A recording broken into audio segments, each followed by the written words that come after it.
The rumble of the Cummins engine was a familiar lullaby, steady and deep, a constant companion on these endless ribbons of asphalt. Another week, another haul. This time, it was a specialized load of high-tech medical equipment, fragile and meticulously secured, heading from Dallas, Texas, all the way up to Boston. A cross-country run, over 2,000 miles, meant at least 4 days if everything went smooth. And in trucking, smooth was a 4-letter word you rarely saw in action. I'd just crossed the Oklahoma state line, the reddish dust of Texas, giving way to the green, rolling hills that stretched out under an impossibly big sky.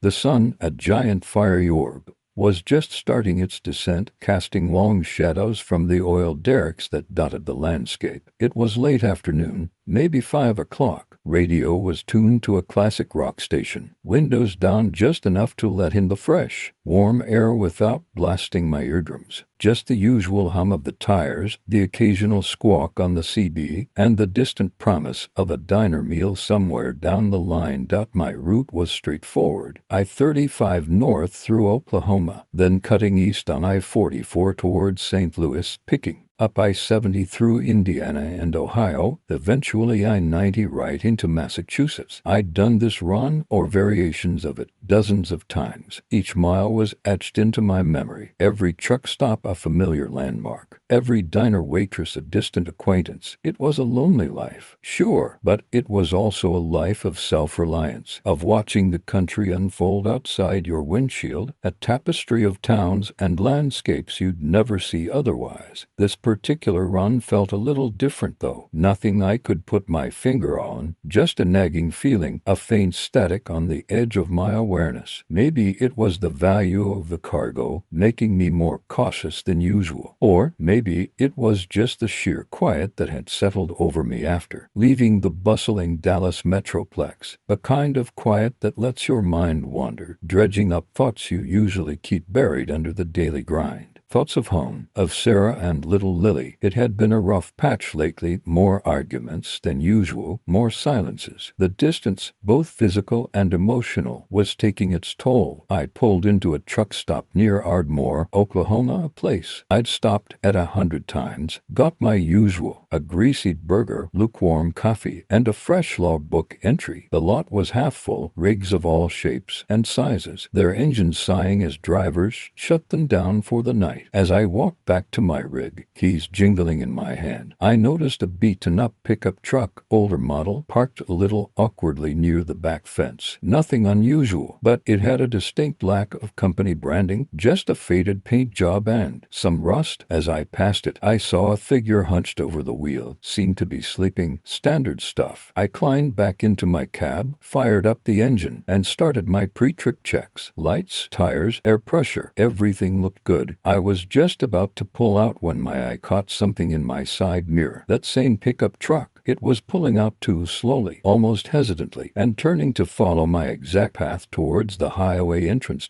My brow furrowed. Coincidence maybe, but the feeling, that little prickle of unease, intensified. I told myself it was just paranoia from too many hours alone. Still, I made a mental note. It's always smart to be aware of your surroundings, especially with a high-value load like this. The sun dipped below the horizon, painting the sky in fiery oranges and purples, and I merged onto I-35 north. The pickup truck a small, dark shadow in my mirrors, keeping a steady, almost unnerving distance behind me. The long road was just beginning. The darkness of the Oklahoma night wrapped around the rig, pierced only by my headlights carving a path through the black. The classic rock station had faded into static a while back, replaced by the low hum of the CB radio, mostly just squelch and the occasional snippet of trucker chatter. I liked the quiet sometimes, especially after a long day. It let my mind process the miles, the world outside. But tonight, the quiet felt heavier. That pickup truck was still there, not right on my tail, but always in my mirrors, a persistent, silent shadow. I had passed a couple of other rigs, waved to a few drivers in passing, but that beat-up Ford was the only constant behind me. I tried to dismiss it, tell myself it was just another late-night traveler heading the same direction, maybe someone with a real long drive ahead of them. But the way it maintained distance, never getting too close, never falling too far behind, it set my teeth on edge. I decided to test it. I eased off the accelerator, dropping my speed a few miles an hour below the limit. The pickup matched me. I sped up just a little, then a little more. It kept pace. No sudden moves, no aggressive driving, just a steady, relentless presence. My stomach tightened. This wasn't a coincidence anymore. The next planned stop was a big truck plaza just before Oklahoma City, a place with decent food and plenty of light. As I approached, I signaled my turn and started to slow down, aiming for the big rig parking area. The pickup truck, instead of continuing on I-35,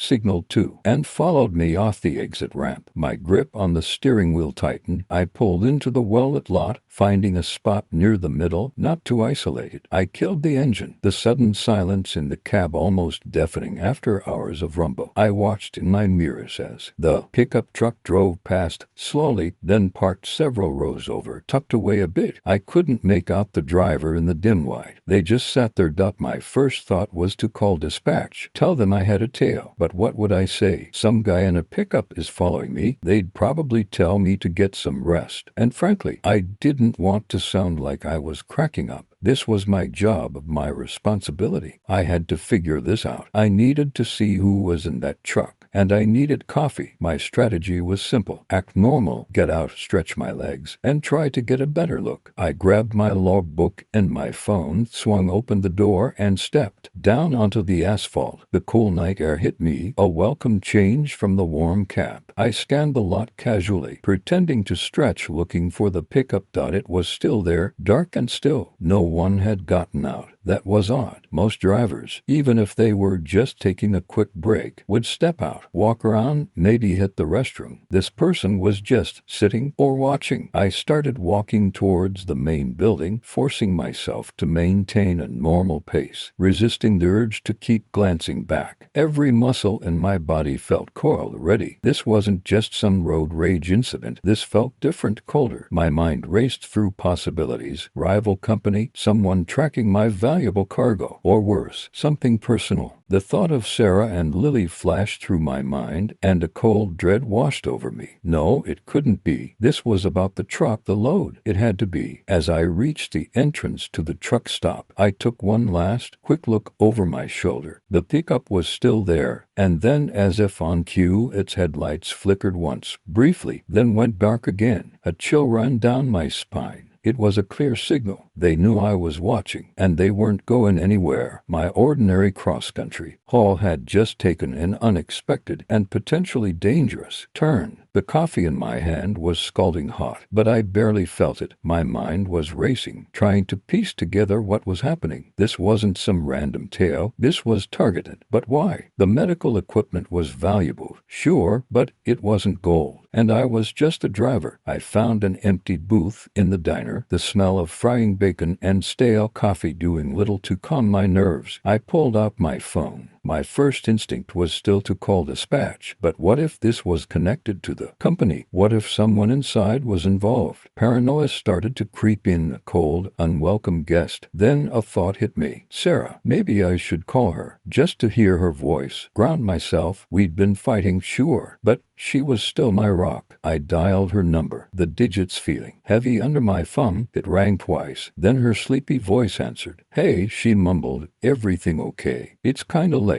Yeah, everything's fine. Just wanted to hear your voice, I said, trying to keep my tone light, normal. It was a lie and I hated it, but I couldn't burden her with this. Not yet. She had enough on her plate with Lily and her job. You sure you sound antsy, she pressed. Damn her for knowing me so well. Long day, honey. Just pulled into a truck stop. Gonna grab some sleep. How's Lily? We talked for a few more minutes about Lily's latest antics, about her school, about Sarah's day, the normal stuff, and for a brief moment, listening to her, the fear receded. There was a warmth there, a comfort I desperately needed. It was a reminder of what I was out here working for. After we hung up, I felt a flicker of resolve. I wasn't just a target, I was a father, a husband. I had to be smart about this. I finished my coffee, still watching the truck stop through the diner window. The pickup was still there, a silent sentinel. I debated my next move. Confrontation was stupid. I had no idea who or what I was dealing with. Running wasn't an option. They'd just follow. I decided to try a different tactic. I had a buddy, an old-timer named Frank. He'd been driving rigs since before I was born, seen every trick in the book, good and bad. Frank usually ran the West Coast, but he had a network of contacts, a kind of unofficial intelligence agency. For us lone wolves, he'd know what to do. I found his number in my contacts and stepped outside, finding a quiet spot near the diesel pumps, away from any potential ears. I made the call. It rang a few times. Then Frank's gruff voice answered, laced with a cough. "Yeah, who's this, Frank? It's me. I got a situation." I kept my voice low, just above a whisper. I quickly explained everything: the high-value load, the pickup truck following me since Oklahoma, the way it shadowed me into the truck stop, even the flickering headlights. I left nothing out. There was a long silence on the other end, just the sound of Frank's breathing. Then he spoke. His voice serious, devoid of its usual joking tone. "All right, listen close. This ain't random, kid, and it ain't about road rage. If they're that patient, that persistent, they want something. Could be the load, could be you for some reason, but mostly it's the load." My gut twisted. What do I do?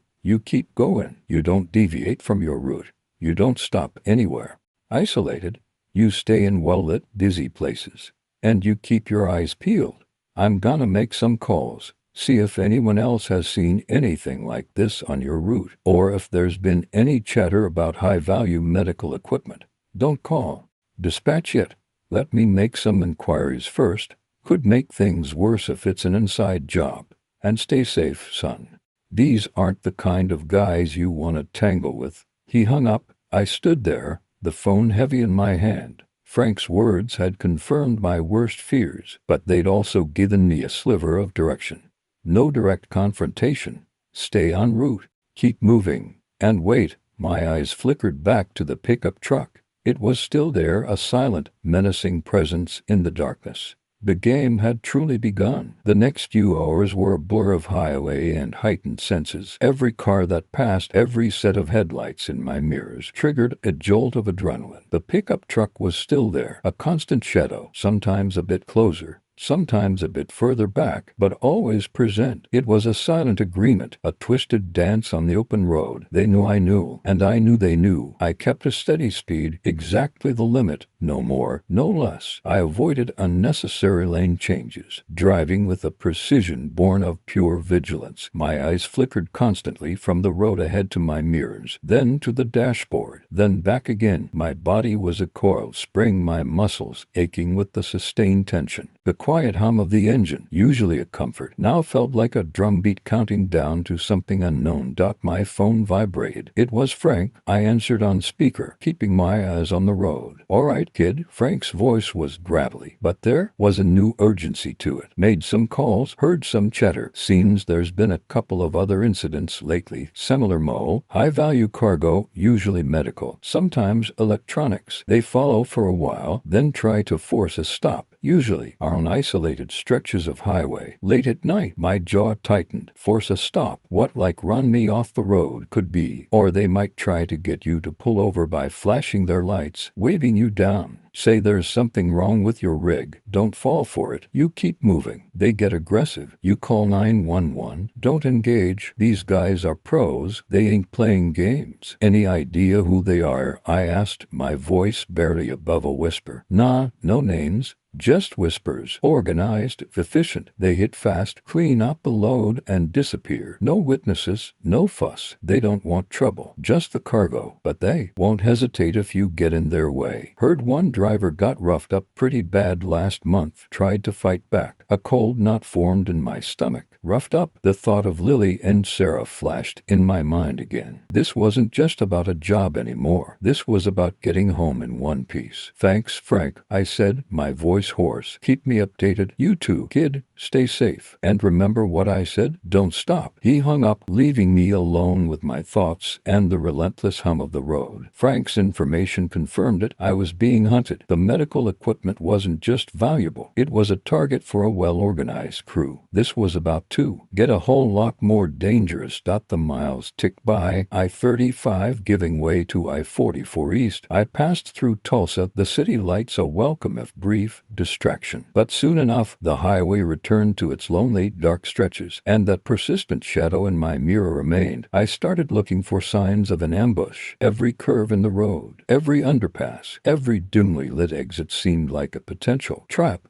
My heart hammered against my ribs. I kept thinking about the injustice of it all. Here I was, just trying to do my job, provide for my family, and some ruthless crew was trying to take what wasn't theirs. The trucking industry was tough enough as it was. Tight deadlines, demanding loads, endless regulations, the constant strain of being away from home. And now this. It felt like a slap in the face to every honest driver out there. As the pre-dawn light began to paint the eastern sky with faint hues of gray and purple, I noticed something. The pickup truck behind me wasn't alone anymore. Another vehicle, a dark SUV, had joined it, now riding alongside, a few hundred yards back. They were flanking me. The game of nerves was intensifying, and it was clear they were preparing for their move. My hand instinctively reached for my phone, but I hesitated. Not yet, not until they made their play. The sun was rising, but the road ahead felt darker than ever. The first rays of sunlight were finally hitting the road, painting the highway in muted colors.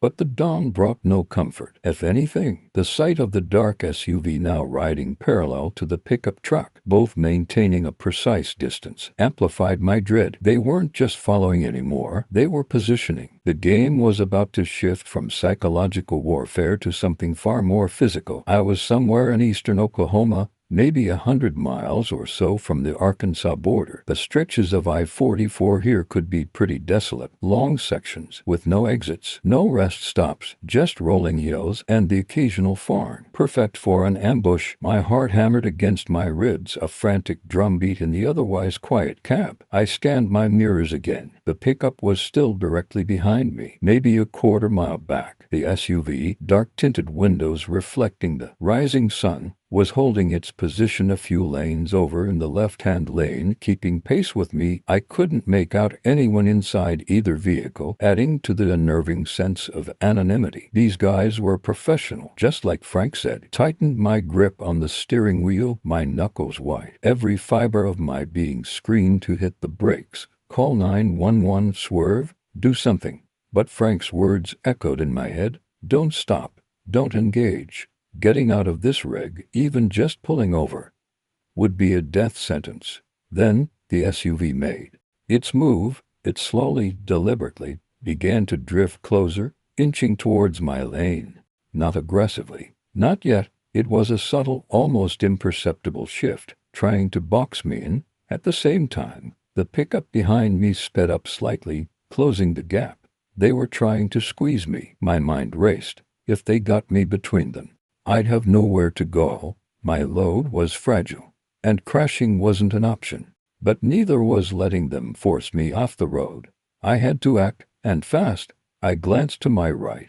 There was a car in the slow lane, but a decent gap behind it. It was now or never. I stomped on the accelerator, pushing my rig harder than I ever had with a delicate load. The Cummins roared in protest, but it responded, surging forward. I aimed for the gap in the right lane, cutting off the car behind me slightly, a move I'd normally never make. But desperation was a powerful motivator. The sudden burst of speed caught them off guard. The SUV, still trying to close the gap, was suddenly behind me. The pickup truck, which had been closing in from behind, now found itself falling back as I gained speed. I had broken their pincers. I roared past the next exit, not even considering stopping. My focus was purely on putting distance between me and them. I kept my speed up, pushing the legal limit, my eyes constantly darting between the road ahead and my mirrors. For a few tense minutes, it seemed like I had gained the upper hand. The SUV and pickup were visible, but they were no longer in their coordinated positions. I took a shallow breath, my chest heaving. Maybe, just maybe, I had shaken them. Then in my side mirror, I saw the SUV accelerate, swerving aggressively into the left lane. It was coming up fast, closing the distance rapidly. This time, there was no subtlety. They weren't just trying to position. They were coming for me. My heart leaped into my throat. The game was still on,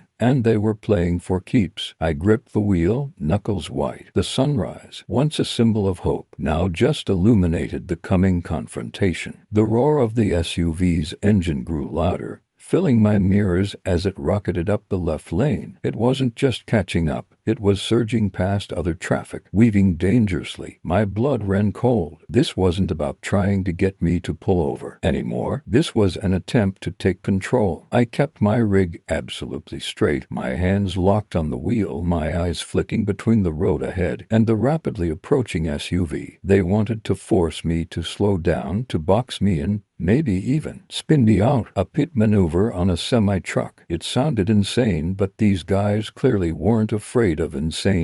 As the SUV pulled even with my cab, I noticed the figures inside. The driver, grim-faced and focused, and a passenger. I couldn't make out any details beyond that. They were close, too close. The dark tint of their windows made them look like faceless ghosts in the early morning light. Suddenly, the SUV swerved sharply to the right, aiming directly for my front left fender. It was a classic pit maneuver attempt, or at least their version of it. The goal was to tap my front end, causing me to lose control and jackknife. My rig was a beast, but even a beast could be taken down with enough force and precision. Instinct took over. I braced myself, my foot hovering over the brake, ready to modulate. Just as their bumper kissed my rig's fender, I turned my steering wheel into their vehicle, applying a counter-steer. It was a risky move, one I'd seen in training videos, usually reserved for situations where you were already losing control. But I wasn't losing control, not yet. I was fighting for it. The impact was a jarring clang, a sickening grind of metal on metal that vibrated through the entire cab. My rig bucked violently, the thousands of pounds of medical equipment shifting with an ominous groan from the cargo area. The SUV, however, being lighter and less stable, was thrown off balance. It wobbled, its tires squealing, and for a terrifying second, it looked like they were going to lose control and careen into the median. I held my breath, wrestling the wheel, correcting my own rig sway. My heart was pounding so hard, I felt it in my ears. The SUV veered back into its lane, still struggling for control, but it had lost momentum. It was no longer alongside me. They had failed. Behind them, in my rearview mirror, I saw the pickup truck accelerate, trying to make up for the SUV's failed attempt. They were regrouping. My mind raced. I had shaken them for a moment, but they weren't giving up. This stretch of highway was still too empty. I needed to get to a place with more traffic, more witnesses. I scanned ahead, desperate. Up ahead, in the distance, I saw a green sign, an exit, and beyond it, what looked like the start of a small town civilization. I pushed my foot down, coaxing every last bit of speed out of the rig. The engine roared, protesting, but I didn't care. I needed to get to that exit. I needed to get off this desolate road, even if it meant risking a turn with the pickup closing in. The thought of Frank's warning, "Don't stop," screamed in my head, but I knew I couldn't let them have another clear shot on the open highway. As I approached the exit ramp, the pickup truck was gaining fast, now directly on my tail, probably less than 100 yards back. They were expecting me to stay on the interstate. This was my chance to throw them off. With a sudden, decisive jerk of the wheel and a blast of my air horn, I veered right, taking the exit ramp at a speed that felt reckless for my heavy load. The tires protested, groaning, but the rig held. The pickup, caught off guard, overshot the exit, continuing down the main highway. I exhaled a shaky breath, adrenaline coursing through me. I had bought myself a precious few seconds, but the question was, for how long? I knew they wouldn't give up easily, and the small town ahead, whatever it was, might not be the sanctuary I hoped for. The old Ford pickup, momentarily outmaneuvered, was now visible in my rearview mirror, making a sharp, almost reckless turn onto the exit ramp behind me. They weren't giving up, and the SUV, I couldn't see it yet, but I knew it wouldn't be far. They were coordinated, relentless. I was now on a narrow two-lane road, lined with scraggly trees and fields. Up ahead, the town sign loomed, Harmony Springs, population 1,200. Harmony Springs. The irony wasn't lost on me. It looked like the kind of place where nothing ever happened. A sleepy dot on the map. Today, it was my desperate gamble.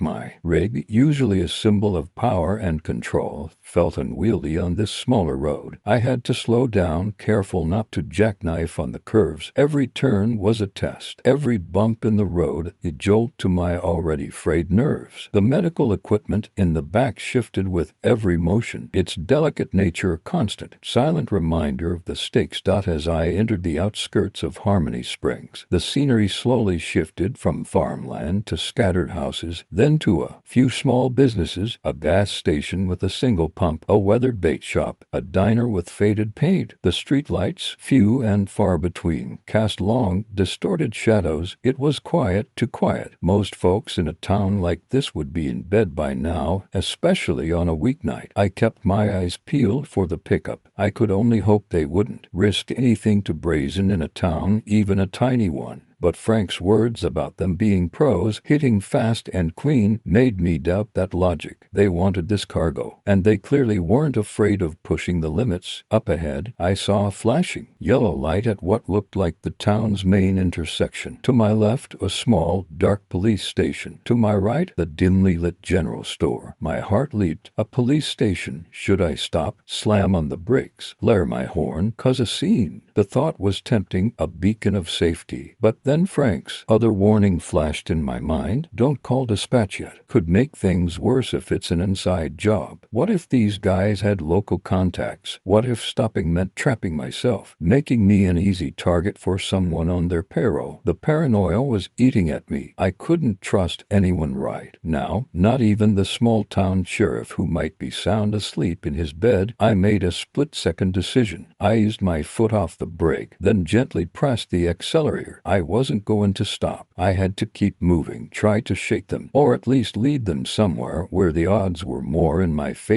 As I rolled through the intersection, the yellow light casting a sickly glow over my cab, I glanced in my mirror. The pickup truck had just entered the town, its headlights cutting through the darkness behind me. It was still there like a persistent phantom, and then, as I passed the general store, a figure emerged from the shadows near its entrance. A man tall and lean, wearing a dark hoodie, his face obscured. He wasn't doing anything, just standing there watching me pass. For a fleeting second, his gaze seemed to lock onto my cab. It might have been nothing, just an early riser or someone working late, but in my current state, every detail felt significant. Was he part of their crew, the scout, or just a random person caught in the wrong place at the wrong time? The ambiguity only heightened the tension. I kept driving, heading towards what looked like the other end of town. Harmony Springs offered no harmony, only more questions and a chilling sense of being watched. The open road had been dangerous, but this quiet, sleeping town felt even more unsettling. It was a confined space, a maze where any turn could lead to a dead end or worse, a trap. My mind raced, trying to formulate a plan, knowing that time was rapidly running out.